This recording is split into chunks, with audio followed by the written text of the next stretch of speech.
No es ningún secreto que en Internet abundan las historias extrañas. El mundo virtual se caracteriza por lograr sorprender hasta los más escépticos. Pero ¿qué pasa cuando una de esas estrafalarias historias que se viralizan en la red dice ser real? ¿Qué pasa cuando un tétrico relato en primera persona empieza a presentar evidencias de que no es solo una ficción más? Y peor aún, ¿qué pasa cuando este relato revive viejas teorías conspirativas para darles un nuevo y escalofriante sentido? Bueno, de eso vamos a hablar en este informe, de eso y de otras tantas cosas. En el año 2005, un usuario que se hacía llamar John abrió un blog que con el paso de los años se convertiría en poco menos que mítico. Se trata de un blog en el que se presentó una narración que generó miles y miles de adeptos que al día de la fecha siguen reuniendo pistas para saber qué tan en serio hay que tomar las acusaciones del blogger en cuestión. ¿Y cuáles son esas acusaciones? Bueno, John dice poseer las pruebas de que en un pueblo ubicado en el condado de Hamilton, en el estado de Nueva York, habría existido un laboratorio clandestino ligado, ni más ni menos, que a la CIA. Un laboratorio donde se habrían usado a niños con el fin de probar técnicas de control mental. Sí, lo que escucharon realmente parece el argumento de una película de espías, pero ya sabemos que muchas veces la realidad tiende a superar a la ficción, con creces.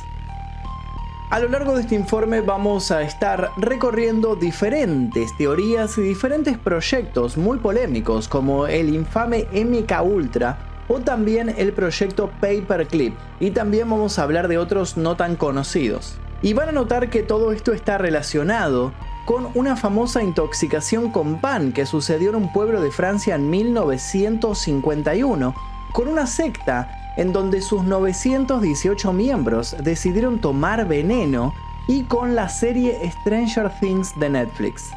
Así que sin más vueltas, les doy la bienvenida al Indian Lake Project. Antes de comenzar me gustaría pedirles, por favor, que si les interesa este tipo de informes dejen su like aquí debajo.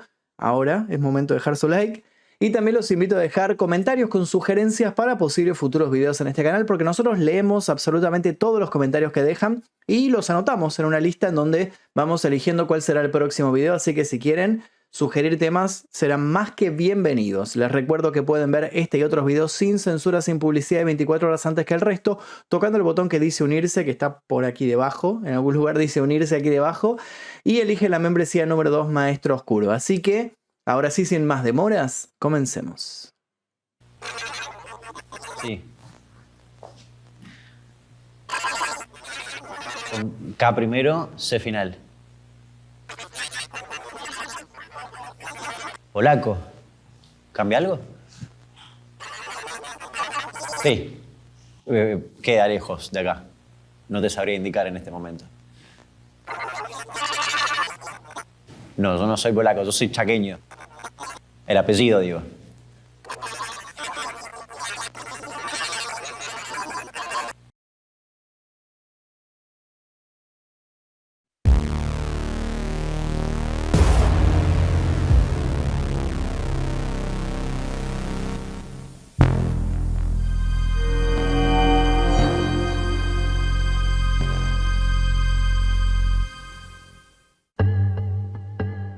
Podríamos decir sin temor a equivocarnos que todo comenzó el 2 de octubre de 2005. Ese día se daría el primer paso de lo que luego se convertiría en una de las teorías de la conspiración más extravagantes y estremecedoras de todos los tiempos. En un blog cuyo dominio es indianlakeproject.com, el ya mencionado John le dio enter a la primera entrada de una historia que dejaría a muchos sin aliento. A las 11:25 de la mañana de aquel día, John escribió que había decidido contar algo que hacía años venía quitándole el sueño. Resulta que había heredado una caja misteriosa que había pertenecido a su tío. ¿Y por qué decimos que esta caja era bastante misteriosa? Bueno, por dos razones. Una es por el lugar en donde la encontró el tío de John, y la otra es por el contenido de esta caja. Empecemos con lo primero. La caja había sido encontrada el 9 de julio de 1997. El tío de John se encontraba practicando senderismo por Indian Lake cuando había tropezado con algo que sobresalía de la tierra. Pensó de inmediato que se trataba de la raíz de un árbol y a punto estuvo de seguir camino, quitándole importancia al accidente y procurando no perder el ritmo. Pero entonces, un impulso lo había hecho mirar hacia el piso, y ahí la había visto. Frente a él se veía un pedazo de metal ya carcomido por el paso del tiempo. Valiéndose de los palos que usaba para su actividad de caminata, el hombre se propuso desenterrar aquello. Es imposible saber qué fue lo que cruzó por su mente cuando, al rato de correr la tierra de los alrededores, descubrió que tenía ante sí una caja rectangular. ¿Habrá pensado que tal vez se trataba de un tesoro? ¿Habrá fantaseado con volverse rico de la noche a la mañana? Bueno, eso no lo sabemos. Lo que sí sabemos es que apenas abrió esta caja, sintió miedo, mucho miedo. Dentro de la caja había 21 fotos dañadas por el agua, 3 carretes de películas caseras de 8 milímetros y varios documentos. El contenido de las instantáneas le heló la sangre de inmediato. En todas se veían niños. Niños que parecían llamarse, según notas al dorso, Roger, Sam y Sally. Como se imaginarán, no se trataba de las típicas fotografías que podrían encontrarse en un álbum familiar cualquiera. Eran fotografías que databan de principios de los años 50 y en la que niños aparecían rodeados de hombres con traje y uniformes militares. ¿Qué era aquello? ¿Qué significaba? El tío de John guardó todo con rapidez y se fue de allí con todo bajo el brazo. Cuando murió en 2002, decidió que la caja y lo que había en su interior tenía que ser dado a su sobrino. 3 años después ahí estaba John, abriendo un blog y queriendo compartir el contenido de la caja con todo aquel que estuviera interesado. El resto de los posteos, John se encargó de subir parte del contenido de las cajas, al tiempo que avanzó con sus investigaciones privadas. El blog se convirtió de a poco en el diario de sus progresos. Pero no nos adelantemos. Para entender qué fue lo que encontró John, es necesario que entremos en contexto. Y para eso, hay que viajar hasta el año 1951, cuando comenzó el infame proyecto Artichoke.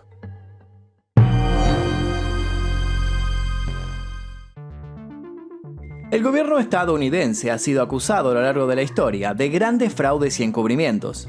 Se trata del gobierno de una de las potencias mundiales, por lo que no es extraño que se desconfíe de lo que en su interior pueda tramarse. El organismo sobre el que orbitan la mayoría de estas oscuras sospechas es la Agencia Central de Inteligencia, es decir, la CIA. El objetivo oficial de la CIA es el de recopilar, procesar y analizar información de seguridad nacional de todo el mundo. Pero eso sería apenas la parte visible, porque la CIA esconde secretos, muchos secretos, y uno de estos es el proyecto Artichoke. El proyecto Artichoke fue un proyecto que investigaba métodos de interrogatorio y sometimiento y surgió del proyecto Bluebird de 1951. El proyecto estudiaba el modo de producir amnesia en los individuos usando, entre otros métodos, el poder de la hipnosis. Es probable que cuando pensemos en la palabra hipnosis, a muchos se les venga a la mente la imagen de un mago o un ilusionista haciendo un show frente a un numeroso grupo de espectadores. Espectadores que aplauden cuando el sujeto logra hacer que su víctima de turno se comporte, por ejemplo, como una gallina con apenas un chasquido de los dedos. Básicamente así funciona la hipnosis. El hipnotizador hace entrar al hipnotizado en un estado de trance que le permite a él insertar instrucciones en su inconsciencia. Pero es mentira que solo la ejecuten quienes desean realizar un show. La hipnosis tiene para muchos la posibilidad de ser usada con fines terapéuticos. Para otros, la hipnosis es una poderosa arma letal. El proyecto Artichoke reunió las divisiones de inteligencia del Ejército, de la Marina, de la Fuerza Aérea y del FBI. Fue supervisado por el ex general de la Brigada del Ejército estadounidense, Paul F. Gaynor, y su interés principal fue volcado en informes oficiales. En uno de estos informes se puede leer la pregunta que los científicos involucrados intentaban responder con todo el proyecto. La misma rezaba: ¿podemos controlar a un individuo hasta el punto en el que cumpla nuestras órdenes en contra de su voluntad e incluso en contra de las leyes fundamentales de la naturaleza, como la autoconservación? Otro documento del proyecto, que luego sería desclasificado, dejaría constancia de que se había estudiado la adicción y la abstinencia forzada a la morfina y al uso del LSD para producir un quebrantamiento en la voluntad de los individuos. Con constantes dosis de estas drogas, se vulneraba la parte consciente de los sujetos para convertirlos en máquinas solo enfocadas en cumplir órdenes encubiertas. Los experimentos también se realizaron en Japón, en Europa, en Asia y en Filipinas, siempre sobre sujetos que la CIA consideraba prescindibles o despojados de derechos básicos, homosexuales, minorías raciales y prisioneros militares, sin ir más lejos.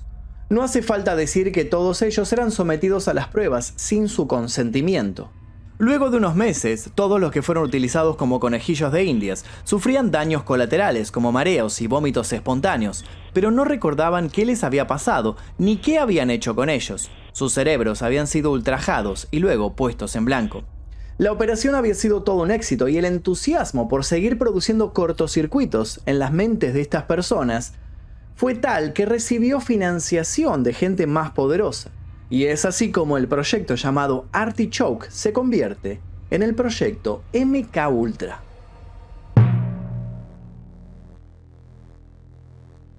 El 13 de abril de 1953, el entonces director de la CIA, Allen Dulles, lanzó un programa que continuaba con la premisa de buscar el control mental a base de la utilización de psicodélicos varios, esta vez con menos límites y dilemas morales, pero con mucho más presupuesto. ¿El resultado? El proyecto MK Ultra se terminaría convirtiendo en uno de los proyectos más polémicos de todos los tiempos. Circulan infinidad de archivos que hablan sobre los experimentos que se habrían realizado en nombre de este proyecto. ¿Cómo discernir cuántos de esos archivos son ciertos? Bueno, eso es lo más complicado. De lo que queda constancia es que el MK Ultra manipuló estados mentales y funciones cerebrales mediante inyecciones encubiertas de las más variadas sustancias. ¿Logró realmente conseguir que esta gente desarrollara sus capacidades al 100%? ¿Logró conseguir que se convirtieran en seres totalmente leales? ¿Logró implantar pensamientos y consignas en grandes masas de personas? ¿Logró desarrollar nuevos e ingeniosos métodos de tortura? Nuevamente, las personas sometidas al proyecto fueron en su mayoría reclusos. Reclusos que muchas veces no llegaron a tolerar la larga exposición a drogas psicoactivas. Muchos terminaron perdiendo la cordura. Otros directamente murieron sin jamás enterarse que habían colaborado para que un grupo de sujetos diseñaran nuevos modos de coerción en la sociedad. Según un documento, una misión importante del proyecto era determinar si la agencia podía capturar a una persona por control remoto en el lapso de 1 o 2 horas y ordenarle que estrellara un avión o un tren, entre otras cosas. Aunque el programa se cerró en 1964, existe evidencia contundente de que las agencias de inteligencia continuaron experimentando. Está confirmado que el proyecto MK Ultra tuvo derivados en diferentes partes de Estados Unidos. Y este lugar llamado Indian Lake es una de estas partes. Y es así como nuestra historia vuelve al principio.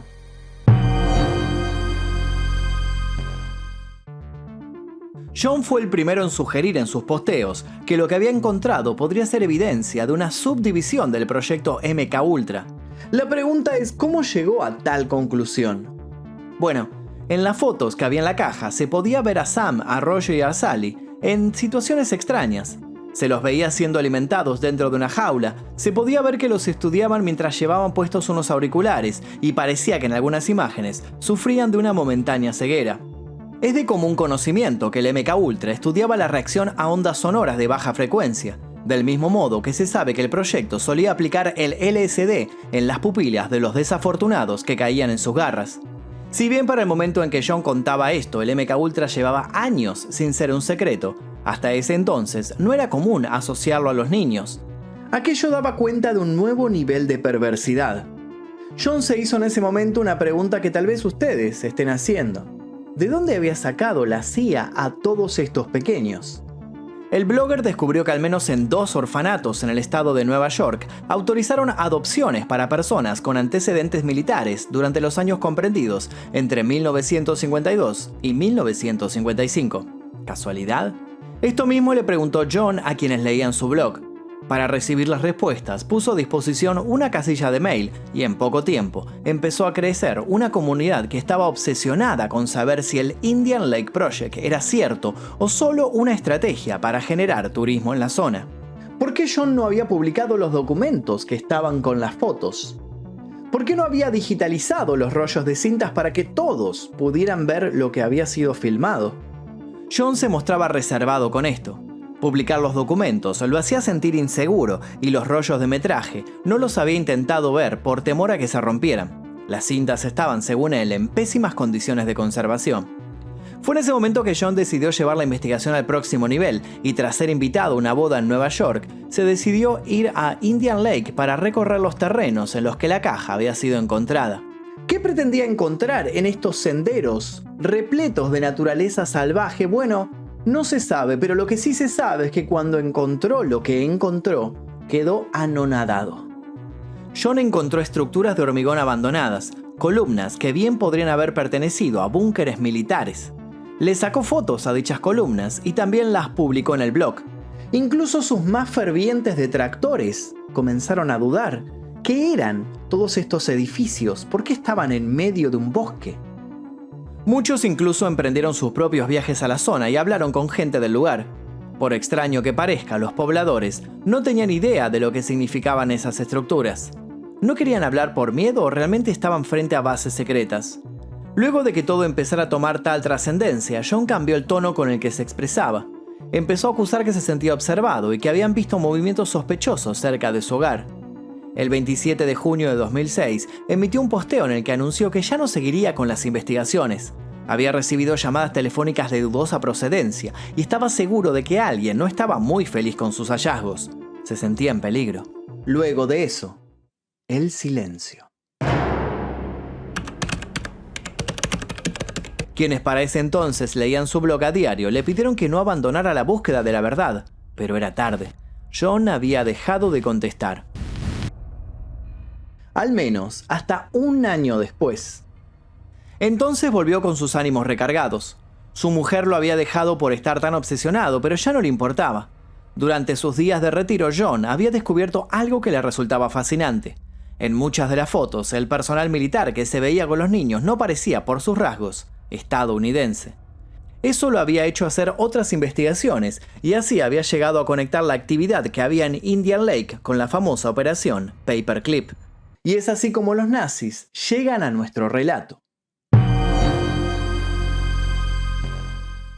Según varios investigadores, el proyecto MKUltra no fue más que la continuación del trabajo iniciado en la era de la Segunda Guerra Mundial en las instalaciones japonesas y los campos de concentración nazis para someter y controlar las mentes humanas. El 6 de julio de 1945, el Estado Mayor Conjunto de los Estados Unidos emitió un memorándum ultra secreto. Este memorándum detallaba un programa para la obtención, utilización y control de especialistas. En otras palabras, se trataba de un plan encaminado a reclutar científicos nazis y llevarlos a los Estados Unidos. El programa se denominó Paperclip. Aunque el presidente Truman dio la autorización para llevar a cabo esta operación, el mandatario incluyó una cláusula por la que no debía ser extraditado ningún científico que hubiera participado activamente en acciones militares del partido nazi. Esta cláusula no fue muy tenida en cuenta. ¿Habían estado en Indian Lake inescrupulosos científicos de la Alemania de Hitler? John creía que sí, y una persona que le escribió le hizo sentir que estaba en la huella acertada. Esa persona le aseguró que había sido familiar de uno de los militares que habían participado en las bases secretas de Indian Lake. John, por supuesto, dudó, pero la mujer le dio información que él no había publicado y que sabía que era cierta. ¿Quién era y qué sabía esta extraña mujer que firmaba sus mails con el nombre de María? En primer lugar, John encontró en María una persona con la que compartir sus más profundas inquietudes. Pero las cosas cambiaron cuando la mujer empezó a pedirle que le compartiera los documentos que había en la caja. John le dijo lo que ya había dicho a todos: los documentos no estaban en el mejor de las condiciones y sentían que era un riesgo innecesario escanearlos y subirlos. María le expresó que se le ocurría una alternativa. Él podía mostrar los documentos originales en persona. John se mostró sorprendido por esta propuesta. María le insistió diciéndole que para ella era algo importante porque conocer la historia de esa base militar de Indian Lake la podía acercar a conocer más de su padre. John no dudó en hacer públicas todas sus dudas. ¿Estaba más cerca de despejar todo este misterio o estaba a punto de caer en una trampa? En medio de estas cavilaciones se encontraba cuando los llamados de María se empezaron a volver más y más insistentes, al igual que sus mails. María ya no parecía tan simpática ni tan confiable como antes. Se notaba en ella una dureza que crecía día a día y que hizo que John optara por cortar todo tipo de relación. Para ese entonces, John sufrió otro de sus bajones anímicos. En sus posteos de aquella época se lo puede leer reflexionando sobre todo lo ocurrido y llegando a una indiscutida conclusión: todo ese material que su tío le había heredado le había, de algún modo, arruinado la vida. Fue nuevamente en medio de una crisis que John halló nueva información que daría un vuelco a todo. Un fanático del caso se encargó de hacerle llegar unos polémicos libros en los que se aseguraba que el rol del proyecto MKUltra no se había limitado a los laboratorios. El MKUltra había estado involucrado en por lo menos 2 sucesos mundiales de mucha repercusión. Y tomen aire porque tal vez esto va a ser difícil de creer. La noche del 15 de agosto de 1951, el pequeño pueblo de Pont-Saint-Esprit se vio envuelto en uno de los episodios más raros de su historia. Más de 250 personas fueron invadidas por la histeria colectiva. Al menos 50 de ellas terminaron en una residencia psiquiátrica. 7 murieron. Tiempo después, el British Medical Journal informaba que el origen del brote se debía a la contaminación del pan por cornezuelo, entre cuyos componentes está el ácido lisérgico, precursor del potente alucinógeno conocido como LSD. No fue hasta mucho después que el descubrimiento de ciertos documentos lanzaron otra hipótesis. ¿Y si en vez de cornezuelo el pueblecito francés había sido el blanco de un hostil experimento? ¿Y si los científicos estadounidenses habían contaminado a propósito a estas personas para medir su tolerancia a las toxinas? ¿Y si el plan era comprobar si después de la exposición al LSD estos sujetos se volvían más dóciles? ¿Y si las cosas acaso se les habían salido de control? Pero ¿cómo se había llegado a esta teoría? Bueno, sencillo. Se comprobó que justo cuando el episodio se había llevado a cabo, Frank Olson había estado en Francia. ¿Que quién es Frank Olson? Un profesional muy comprometido con el MKUltra por ese entonces. Olson era un bioquímico reputado con muchas décadas de trabajos en los servicios militares de investigación, especialmente en la guerra biológica. Lo extraño de todo el asunto es que apenas 2 años después, en 1953, Olson se terminaría tirando de un 13º piso. Semanas antes había anunciado que quería salirse de los experimentos de la CIA, pero claro, el problema es que sabía demasiado. Y la renuncia de alguien que sabe demasiado nunca es una opción. El salto de Olson tuvo más impacto del esperado. Y es que gracias a su caída, al día de hoy sabemos lo que sabemos con respecto a estos extraños proyectos. Resulta que la historia de Olson y las extrañas circunstancias que rodearon su muerte fueron investigadas en los años 70 por un grupo de periodistas del New York Times. Estos periodistas se habrían entrevistado con la familia del hombre muerto y esta les había dicho que estaban seguros de que había gato encerrado en todo el asunto. Según ellos, había evidencias de que el hombre había sido golpeado antes de caer, además de que lo habrían drogado. ¿Había Olson probado, como se dice, de su propia medicina? Lo cierto es que cuando el artículo que sacaba esto a la luz iba a publicarse, alguien dio aviso a Richard Helms. En 1973, Richard Helms era director de la CIA. Previendo lo peor, el militar ordenó que se destruyera a toda prisa todos los documentos del MKUltra. Sin embargo, un informe de 1963 sobrevivía a la quema de papeles, y ese archivo sería suficiente para que se formaran en 1975 2 comisiones que se dedicaron a diseccionar las actividades de la CIA en busca de irregularidades. La familia de Olson comenzó una investigación por su cuenta, pero el caso, obviamente, quedó sumido en las tinieblas. Y eso no es lo más escalofriante. Hay muchos que dicen que estos derivados del MKUltra tuvieron que ver con el caso de Jonestown. En 1956, James Warren Jones, más conocido como Jim Jones, había creado la Iglesia del Templo del Pueblo en su natal Indianápolis, en Estados Unidos. El Templo del Pueblo acogió ex-convictos, ex-drogadictos y jóvenes con trastornos emocionales o descarriados. En 1971, Jones trasladó el Templo del Pueblo a San Francisco, la meca de la contracultura. Allí ofreció cursos nocturnos de socialismo, junto con entrenamiento en guerra de guerrillas para la revolución. En un terrible giro, el 18 de noviembre de 1978, más de 900 personas que formaban parte del culto se quitaron la vida. O eso se supone porque las versiones son cruzadas. Algunos dicen que todo se trató de una masacre, que Jim estaba loco y al verse rodeado por las autoridades estadounidenses, había decidido matar a todos sus seguidores para luego también acabar con su vida. Según esta segunda versión, la CIA había puesto su ojo en Jim por considerarlo un posible terrorista. Pero hace un tiempo se empezó a popularizar otra historia, una que dice que la CIA y Jim no eran enemigos, sino todo lo contrario.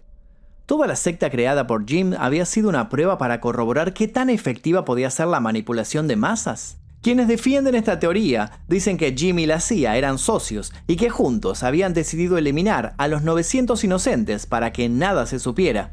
Dicen además que Jim no habría muerto, sino que habría huido cubierto por sus superiores. Habría seguido tranquilamente con su vida luego del exitoso plan.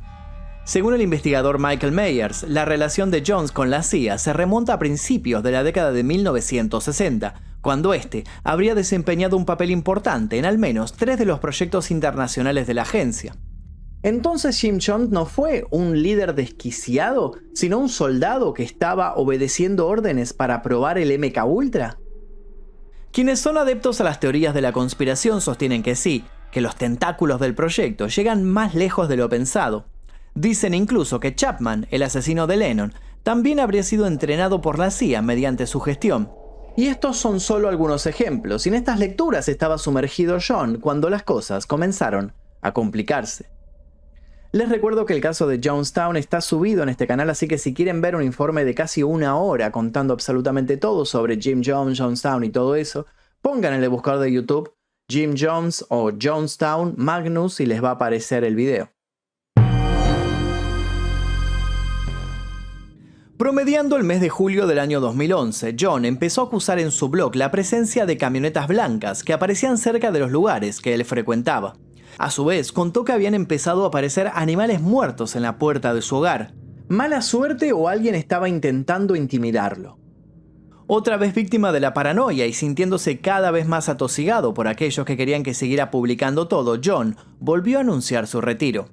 Lo terminó de convencer el hecho de que se había vuelto habitual la presencia de helicópteros negros sin insignias sobrevolando su propiedad. El 25 de febrero de 2013 hizo su última publicación. Dijo que seguiría en Twitter, pero nunca lo hizo. Dijo también antes de dejar de comunicarse que lo ocurrido en Indian Lake podía también estar ligado a una ramificación específica del MKUltra, el proyecto Montauk. El proyecto Montauk no es algo popularmente conocido, pero tal vez si les digo Stranger Things, van a saber que sí, es algo muy popular esta serie. Bueno, ¿qué pensarían si les digo que están muy relacionados el proyecto Montauk y Stranger Things? Stranger Things, una de las series estrellas de Netflix, tenía planeado llamarse en un primer momento Montauk. Montauk es el nombre de un sitio que queda en Long Island y donde existe una estación de Fuerza Aérea. Bueno, en esta estación es que se habrían llevado a cabo estos proyectos muy extraños.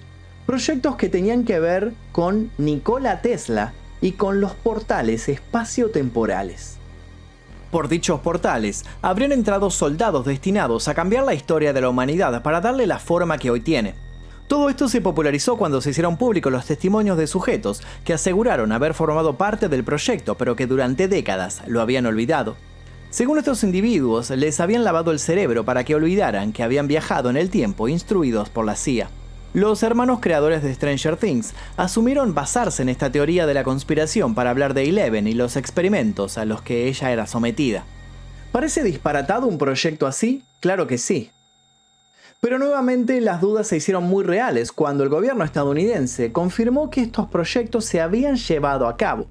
Sin embargo, no se explayaron mucho al respecto, y las sombras se extendieron por sobre todo. ¿Cuánto hay de verdad y cuánto de fantasía en lo que encontró John? Muchos dicen que eso del control mental quedó en el pasado.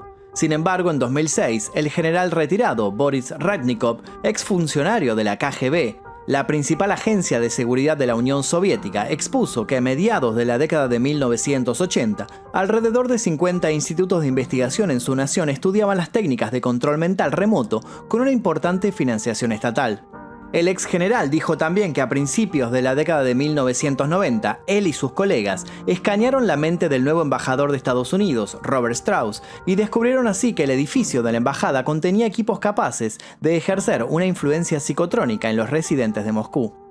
El último desarrollo conocido de la tecnología del control mental es la clonación del electroencefalograma humana, lo que permitiría que la emoción de un individuo sea experimentada con exactitud por otro. ¿Experimentan acaso con nosotros los gobiernos para manipularnos? Evidentemente sí. Lo hacen todo el tiempo, ya no con drogas, sino con frecuencias encubiertas en las pantallas que habitualmente consumimos. Ahora mismo, podrían estar manipulándonos. John dejó entrever en uno de sus últimos posteos su más grande temor, ya que el Indian Lake Project no es mencionado en archivos desclasificados. ¿Significa esto que sigue en pie en otra sede? ¿Significa que hay niños que siguen siendo sometidos a crueles experimentos que buscan volverlos armas letales? Las preguntas siguen abiertas. Mientras tanto, solo nos resta apretar F5 y refrescar la pestaña del blog de John. Quizás en algún momento vuelva a aparecer para traernos novedades.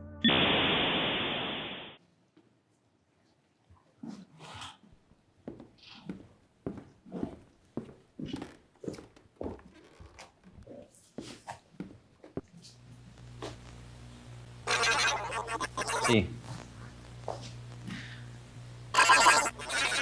Con K primero, C final. Polaco. ¿Cambia algo? Sí. Queda lejos de acá. No te sabría indicar en este momento. No, yo no soy polaco, yo soy chaqueño. El apellido, digo.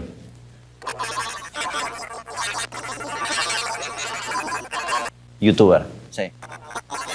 Historias innecesarias, con H. Historias no innecesarias, sí. Unos videos... digamos, hacer videos por plata. Es un poco eso. Cuento cosas por dinero. Sí, que con el tiempo dicen que fueron necesarias, digamos, fue mutando, pero sí, así se llama, lo pones, no sé si sabes lo que es googlear. Entrás y pones en el teclado historias innecesarias y te va a aparecer.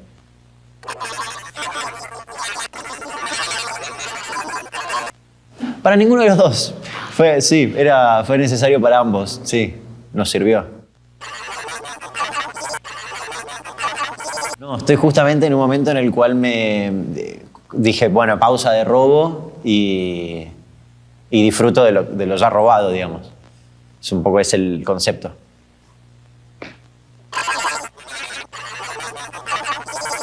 Sí, sí, garpa. Bastantes, pero algo en la boca me parece fantástico. Siento que está bueno. Haces algo con la lengua cada tanto que creo que puede ser eso. Creo que puede ser bueno. Garpa. Por favor, gracias por... No sé si me invitaste vos, no sé muy bien qué...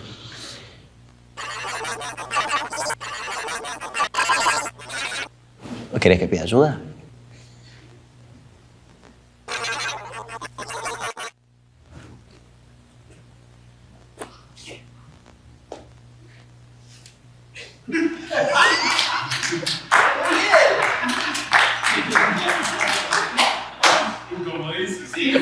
¡Qué tenso! ¡Qué tenso! No sé. Aparte le dije, ¿no? No tiene un párpado. Sí.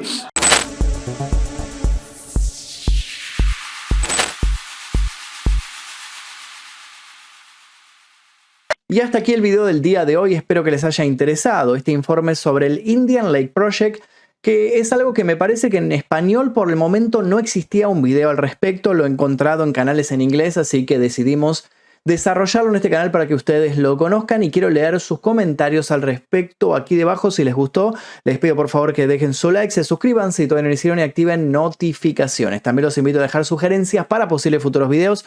Le quiero agradecer a todos y cada uno de los miembros del clan porque gracias a ellos es que podemos realizar estos videos que muchas veces son desmonetizados y ocultados en las recomendaciones de YouTube. Yo les voy a dejar un par de videos aquí para que sigan haciendo maratón y sin nada más que decir me despido. Mi nombre es Magnum Mephisto y nos veremos seguramente en el próximo video.